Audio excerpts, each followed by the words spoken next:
ಜಮ್ಮು ಕಾಶ್ಮೀರದಲ್ಲಿ ಮತ್ತೆ ಉಗ್ರರು ನುಸುಳಿದ್ರ ನಗ್ರೋಟಾದ ಸೇನಾ ನೆಲೆಯ ಮೇಲೆ ರಾತ್ರಿ ಉಗ್ರರಿಂದ ದಾಳಿಯಾಗಿದೆ.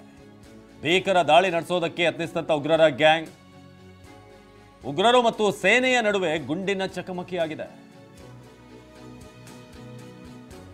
ಈ ಬೆಳಗಿನ ಅಪ್ಡೇಟ್ ಇದು. ನಿನ್ನೆ ರಾತ್ರಿ ಏನೇನಾಯಿತು, ತಡರಾತ್ರಿ ದಾಳಿ ನಡೆಸಿ ಎಸ್ಕೇಪ್ ಆಗಿರುವಂತ ಉಗ್ರರಿಗಾಗಿ ಈಗ ಶೋಧ ಕಾರ್ಯ ನಡೀತಾ ಇದೆ. ನಗ್ರೋಟಾದ ಸೇನಾ ನೆಲೆಯ ಮೇಲೆ ರಾತ್ರಿ ಉಗ್ರರಿಂದ ದಾಳಿಯಾಗಿದೆ. ಇದೆಲ್ಲವೂ ಆಗಿರೋದು ಕದನ ವಿರಾಮದ. ಉಗ್ರರಿ ಬಿಡಿ, ಅವ್ರಿಗೆ ಕದನ ವಿರಾಮ ಅದೆಲ್ಲ ಯಾವುದು ಅನ್ವಯ ಆಗಲ್ಲ. ಯಾಕಂದರೆ ಪಾಕಿಸ್ತಾನಕ್ಕೆ ಸೇನೆ ಮೂಲಕ ಏನು ಮಾಡೋಕ್ಕೆ ಸಾಧ್ಯ ಆಗಲ್ವೋ ಉಗ್ರರನ್ನ ಮಾಡಿಸ್ಕೊಳ್ತದ್ದು. ಸಿಂಪಲ್. ಹೆಸರಿಗೆ ಮಾತ್ರ ವಿಶ್ವ ಜಾಗತಿಕ ಮಟ್ಟದಲ್ಲಿ ನಾವು ಶಾಂತಿಗೆ ಮುಂದಾಗಿದ್ದೀವಿ. ಕದನ ವಿರಾಮ. ಜಮ್ಮುವಿಂದ ನಮ್ಮ ಪ್ರತಿನಿಧಿ ಹರೀಶ್ ನೇರ ಸಂಪರ್ಕದಲ್ಲಿ ಜಾಯ್ನ್ ಆಗಿದ್ದಾರೆ. ಹರೀಶ್, ಈಗ ಈ ಕದನ ವಿರಾಮ, ಶಾಂತಿ, ಅದೇ ರೀತಿಯಾಗಿ ಇನ್ನೊಂದಷ್ಟು ನಿಮ್ಮ ಜೊತೆ ಕೆಲಸ ಮಾಡಿದ್ದು ಬಹಳ ಖುಷಿ ಆಯಿತು. ನೀವೇ ಬೆಸ್ಟ್ ಬಾಸ್. ಇಷ್ಟು ಮ್ಯಾನೇಜರ್ ಆಗಿದ್ದೆ, ಇನ್ನು ಮುಂದೆ ಬಾಸ್ ಆಗ್ತೀನಿ. ಹೇಗೆ? ಬಾಸ್ ವಾಲಾ ಬಾಸ್ ವಾಲಾ, ಬಿ ದ ಬಾಸ್. ವರ್ಡ್ಗಳಿದೆ. ಅದು ಯಾವುದು ಕೂಡ ಪಾಕಿಸ್ತಾನಕ್ಕಂತೂ ಅನ್ವಯ ಆಗಲ್ಲ. ಏನು ಅವರ ಸೇನೆಯಿಂದ ಮಾಡೋಕೆ ಸಾಧ್ಯ ಆಗಲ್ಲ, ಉಗ್ರರನ್ನ ಬಿಟ್ಟು ಮಾಡ್ತಾರೆ. ಅದೇ ಎರಡು 2 in 1, ಅದು ಒಂದೇ ನಾಣ್ಯದ 2 ಮುಖಗಳು. ಈಗ ನಿನ್ನೆ ರಾತ್ರಿ ಕದನ ವಿರಾಮ ಆದಮೇಲೆ 2 ಯೋಧರನ್ನ ಕಳ್ಕೊಂಡಿದ್ದೀವಿ ನಾವು. ಸದ್ಯಕ್ಕೆ ಹೇಗಿದೆ ಪರಿಸ್ಥಿತಿ? ಬೆಳಗ್ಗೆ ಎಲ್ಲವೂ ಕೂಡ ಕ್ಲಿಯರ್ ಆಗಿದೆಯಾ ಅಥವಾ ಮತ್ತೆ ಏನಾದರೂ ಬಾಲ ಬಿಚ್ತಾ ಇದ್ದಾರಾ?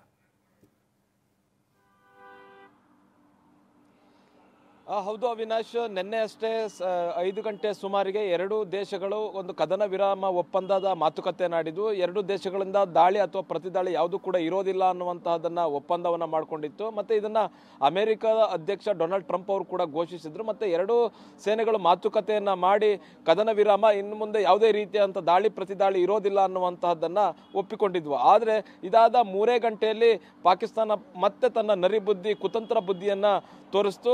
ನಿರಂತರವಾದಂತಹ ದಾಳಿಯನ್ನ, ಕದನ ವಿರಾಮ ಉಲ್ಲಂಘಿಸಿ ಈ ಒಂದು ದಾಳಿಯನ್ನ ಮಾಡ್ತಾ ಇತ್ತು. ಮತ್ತೆ ಭಾರತದ ಎಚ್ಚರಿಕೆಯನ್ನ ಕೊಡ್ತು. ಮತ್ತೆ ಭಾರತವು ಕೂಡ ಸರಿಯಾದಂತಹ ಪ್ರತಿದಾಳಿಯನ್ನ ಮಾಡ್ತು. ಮತ್ತೆ ಭಾರತದ ವಿದೇಶಾಂಗ ಸಚಿವಾಲಯ ಕೂಡ ಎಚ್ಚರಿಕೆಯನ್ನ ಕೊಡ್ತು.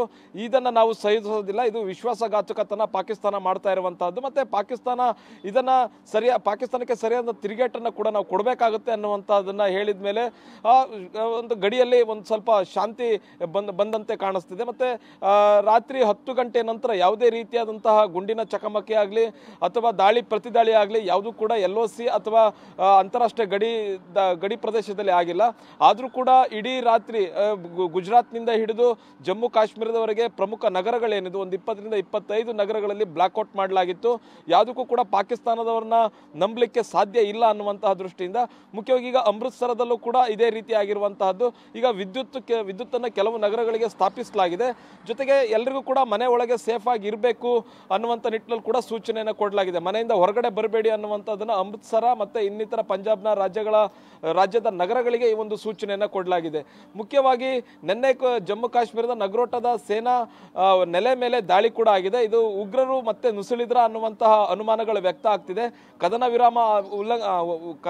ವಿರಾಮ ಘೋಷಣೆ ಬಳಿಕವೂ ಕೂಡ ಈ ಥರದೊಂದು ದಾಳಿ ನಡೆದಿರುವಂತಹದ್ದು. ಇದು ಉಗ್ರರ ದಾಳಿ ಶಂಕೆ ಅನ್ನುವಂಥ ನಿಟ್ಟಿನಲ್ಲಿ ಗೊತ್ತಾಗ್ತಾ ಇದೆ. ಮುಖ್ಯವಾಗಿ ಸೇನಾ ನೆಲೆ ಮೇಲೆ ದಾಳಿ ಮಾಡಿ ಅವರು ಓಡಿ ಹೋಗಿರುವಂತಹದ್ದು ಉಗ್ರರು. ಮತ್ತೆ ಉಗ್ರರ ಹುಡುಕಾಟ ಈಗ ನಡೀತಾ ಇದೆ. ಭಾರತೀಯ ಸೇನೆ ಕೂಡ ಉಗ್ರರ ತಲಾಶ್ನಲ್ಲಿ ಇರುವಂತಹದ್ದು. ಬಹು ಮುಖ್ಯವಾಗಿ ಪಾಕಿಸ್ತಾನ ಒಪ್ಕೊಂಡಿತ್ತು, ಮಂಡಿ ಊರಿತ್ತು, ಭಾರತದ ಮುಂದೆ ಮಂಡಿ ಊರಿತ್ತು, ನಮ್ಮನ್ನ ಫ್ರೀ ಮಾಡಿ, ನಮಗೆ ಯಾವುದೇ ರೀತಿಯಾದಂತಹ ಯುದ್ಧ ಮಾಡಲಿಕ್ಕೆ ನಮಗೆ ಇಷ್ಟ ಇಲ್ಲ, ನಮ್ಮನ್ನ ಯುದ್ಧಕ್ಕೆ ಆಹ್ವಾನಿಸಬೇಡಿ ಅನ್ನುವಂಥ ನಿಟ್ಟಿನಲ್ಲಿ ಪಾಕಿಸ್ತಾನ ಹೇಳಿತ್ತು. ಮತ್ತೆ ಯುದ್ಧ ಮಾಡುವಂತಹ ಶಕ್ತಿ ಕೂಡ ನಮ್ಮಲ್ಲಿಲ್ಲ ಅನ್ನುವಂತಹ ನಿಟ್ಟಿನಲ್ಲಿ ಭಾರತದ ಸೇನಾ ಅಧಿಕಾರಿಗಳಿಗೆ ಮನವಿಯನ್ನ ಮಾಡಿಕೊಂಡಿತ್ತು.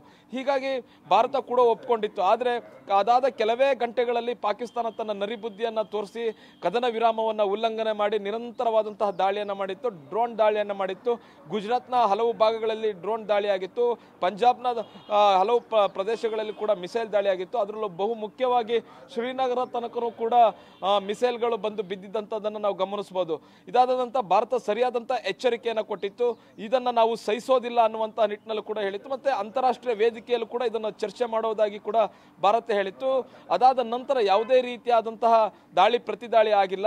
ಆದರೆ ಇವತ್ತು ರಾತ್ರಿ ಗೊತ್ತಾಗುತ್ತೆ ಇವತ್ತು ದಾಳಿ ಆಗುತ್ತೋ ಆಗಲ್ವೋ ಅನ್ನುವಂಥದ್ದು. 7ರಿಂದ 8, 9, 10 ಗಂಟೆ ಸಂಜೆ ಸುಮಾರಿಗೆ ಗೊತ್ತಾಗುತ್ತೆ. ಪಾಕಿಸ್ತಾನ ತಾನು ಹೇಳ್ದಂತೆ ನಡ್ಕೊಳ್ಳುತ್ತಾ ಮತ್ತೆ ಇಲ್ಲ ಅದೇ ತನ್ನ ನರಿಬುದ್ಧಿಯನ್ನು ತೋರಿಸುತ್ತಾ ಅನ್ನುವಂಥದ್ದು ಗೊತ್ತಾಗುತ್ತೆ. ಮತ್ತೆ ನಾಳೆ ಮಹತ್ವದ ಸಭೆ ಇದೆ 12 ಗಂಟೆಗೆ. ಎರಡೂ ದೇಶಗಳ ನಡುವೆ ಒಂದು ಮಾತುಕತೆ ನಡೆಯುತ್ತೆ. ಆ ಮಾತುಕತೆಯಲ್ಲಿ ಹಲವು ವಿಚಾರಗಳು ಚರ್ಚೆಗೆ ಬರುವಂತಹ ಸಾಧ್ಯತೆ ಇದೆ. ಮತ್ತೆ ಭಾರತ ಇದುವರೆಗೂ ಹೇಳ್ತಾ ಇತ್ತು ಉಗ್ರರ ವಿರುದ್ಧ ನಮ್ಮ ಹೋರಾಟ, ಪಾಕಿಸ್ತಾನ ಉಗ್ರರನ್ನ ಪೋಷಣೆ ಮಾಡ್ತಾ ಇದೆ, ಪಾಕಿಸ್ತಾನ ಉಗ್ರರ ಫ್ಯಾಕ್ಟ್ರಿ ಇದ್ದಂತೆ, ಅದು ಫ್ಯಾಕ್ಟ್ರಿಯಲ್ಲಿ ಉಗ್ರರನ್ನ ಉತ್ಪಾದನೆ ಮಾಡಿ ಭಾರತಕ್ಕೆ ಕಳಿಸ್ತಾ ಇದೆ, ಭಾರತದಲ್ಲಿ ಶಾಂತಿ ಕದಡುವಂತಹ, ಇಲ್ಲಿ ಭಾರತದ ಒಗ್ಗಟ್ಟನ್ನು ಮುರಿಯುವಂತ ಪ್ರಯತ್ನವನ್ನ ಪಾಕಿಸ್ತಾನ ಮಾಡ್ತಾ ಇದೆ. ಅದನ್ನ ನಾವು ಸಹಿಸೋದಿಲ್ಲ. ಮತ್ತೆ ಭಯೋತ್ಪಾದನೆಯನ್ನ ಭಾರತ ಒಂದು ಯುದ್ಧದ ರೀತಿಯಲ್ಲಿ ನೋಡುತ್ತೆ. ಭಯೋತ್ಪಾದನೆ ಇನ್ನೊಂದು ಘಟನೆ ಆದ್ರೂ ಕೂಡ ಅದನ್ನ ನಾವು ಯುದ್ಧ ಅನ್ನುವಂತೆ ಪರಿಗಣಿಸ್ತೀವಿ. ಮತ್ತೆ ಅದನ್ನ ನಾವು ಪಾಕಿಸ್ತಾನದ ವಿರುದ್ಧ ಯುದ್ಧವನ್ನ ಸಾರಬೇಕಾಗುತ್ತೆ ಅನ್ನುವಂತಹದನ್ನ ನಿನ್ನೆ ಎಚ್ಚರಿಕೆಯನ್ನು ಕೂಡ ಭಾರತ ಕೊಟ್ಟಿರುವಂತಹದ್ದು. ಇದೇ ನಾಳೆ ನಡೆಯುವಂತಹ ಮಾತುಕತೆ ವೇಳೆ ಅನೇಕ ವಿಚಾರಗಳು ಚರ್ಚೆಗೆ ಬರ್ತವೆ. ಅಲ್ಲಿ ಪಾಕಿಸ್ತಾನದಲ್ಲಿ ನಡೀತಾ ಇರತಕ್ಕಂಥ ಉಗ್ರವಾದ ಮತ್ತೆ ಉಗ್ರರನ್ನ ಪೋಷಣೆ ಮಾಡುವಂತಹ ಏನು ಫ್ಯಾಕ್ಟ್ರಿಗಳಿದ್ದಾವೆ, ಒಂದಷ್ಟು ಸಂಘಟನೆಗಳಿದ್ದಾವೆ, ಅವುಗಳನ್ನು ನಿಗ್ರಹಿಸುವಂತಹ ಒಂದಷ್ಟು ಮಾತುಕತೆಗಳಾಗುವಂತ ಸಾಧ್ಯತೆ ಇದೆ. ಮತ್ತೆ ಭಾರತ ಕೂಡ ಒಂದಷ್ಟು ಷರತ್ತುಗಳನ್ನು ಕೂಡ ವಿಧಿಸುವಂತ ಸಾಧ್ಯತೆ ಇದೆ. ಅವಿನಾಶ್, ಧನ್ಯವಾದ ಹರೀಶ್ ಮಾಹಿತಿಗಾಗಿ. ಇದು ಜಮ್ಮು ಕಾಶ್ಮೀರದಿಂದ ಸದ್ಯಕ್ಕೆ ಲೈವ್ ಅಪ್ಡೇಟ್ ಅನ್ನು ನೋಡ್ತಾ ಇದ್ವಿ. ನಗ್ರೋಟದ ಸೇನಾ ನೆಲೆ ಮೇಲೆ ಉಗ್ರರು ದಾಳಿ ಮಾಡಿದ್ದಾರೆ. ಜೊತೆಗೆ ಡ್ರೋನ್ ದಾಳಿ ಕೂಡ ಆರಂಭ ಆಗಿತ್ತು. ನಂತರ ರಾತ್ರಿ ಹೊತ್ತಿಗೆ ಸ್ವಲ್ಪ ತಣ್ಣಗಾಯಿತು.